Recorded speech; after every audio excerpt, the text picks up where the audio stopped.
Tennessee Congressman Andy Ogles and Florida Congressman Randy Fine are two Republicans who have had the courage to call out the radical Islamic takeover happening in this country. And I'm happy to have them with us tonight. Congressman Fine, Reuters had this headline today: congressional Republicans echo anti-Muslim rhetoric as Islamophobic incidents are on the rise.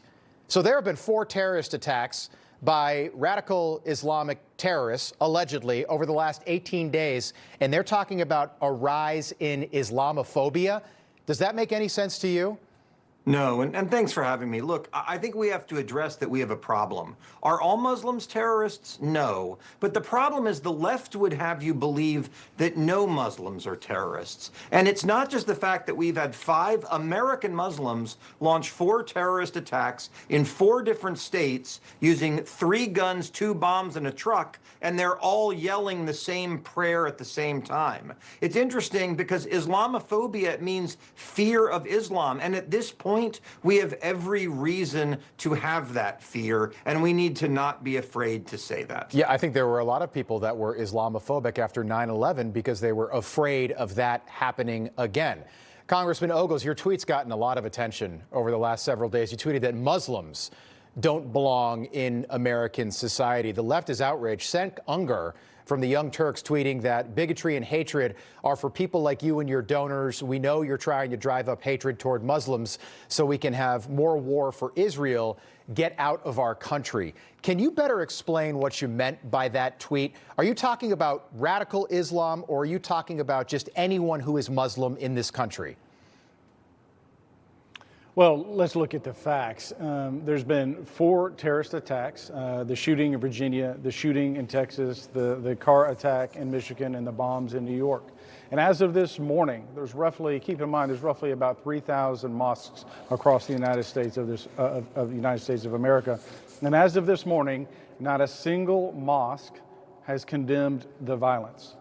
Not a single imam has condemned the violence. Not a single mosque has disavowed the members of their faith who killed in the name of God. Let me tell you, if a Christian or a Jew killed in the name of God, you would have pastors and you would have churches and you would have synagogues all over this country renounce the violence, stand up, and stand in solidarity against that type of behavior. So I put out a call today.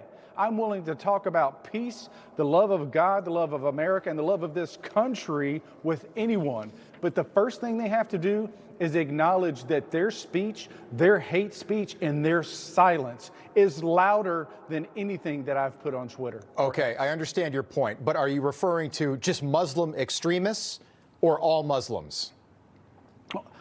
Absolutely, I'm talking about radical Islam. But look, we're the parishioners. We're Okay. the parishioners of these mosques who are silent, right? Why aren't they calling on their imams to stand up and renounce this type of violence? And oh, by the way, and across the United States of America, there's a pamphlet that they pass out, and it talks about how Islam is peaceful. But on the back page of that pamphlet, it talks about when violence is justified in local communities. So when they're talking about peace, the brochure that they literally hand out all over this country has a section in it where it justifies violence. That is no longer acceptable. I'm not going to stand for it. This is a cancer that's spreading across this country, and we have to have an honest and open conversation. Okay, and that's what we're trying to do. Congressman Fine, you introduced a bill to ban Sharia law in this country, and I want to run through this again.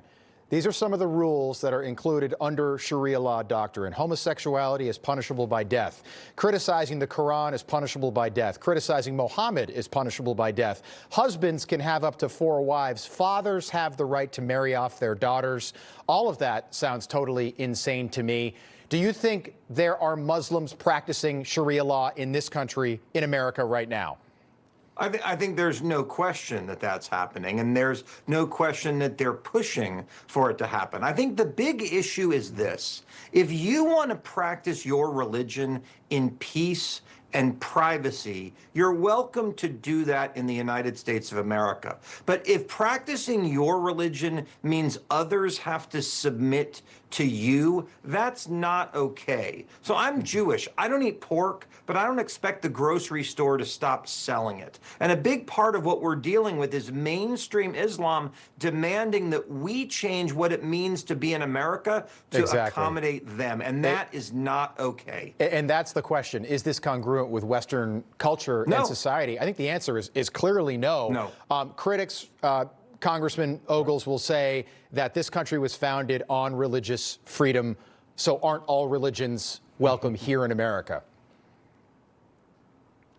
Well, you know, if we want to talk about the founders, let's do that. Keep in mind the first Muslim prayer rooms didn't start popping up into this country until about 1920. The first mosque, the physical mosque, which is actually still in existence, was built in Iowa in the early 1930s. And so when the founding fathers were talking about freedom of religion, they were talking about Judeo-Christian values. They were talking about Puritans and Quakers and Baptists and Methodists. The Danbury Letters was literally an appeal that if the federal government was going to acknowledge a branch of Christendom, that they would acknowledge the Danbury Baptists as the religion for this country. So that has been taken out of context. And this idea that freedom of religion, our founding fathers were specifically talking about Judeo-Christian. Keep in mind, the Virginia Constitution, in its foundation, that you had to be a Christian to run for office. Harvard University was started as a Christian university. So you can go by state, looking at the original charters. They all demanded that you believe in the Christian faith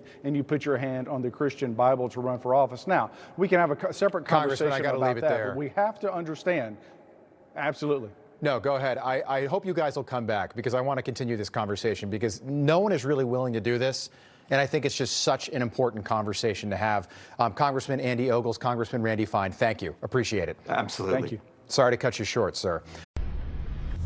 Information. Truth. Is freedom. Is Newsmax. It's real news for real people.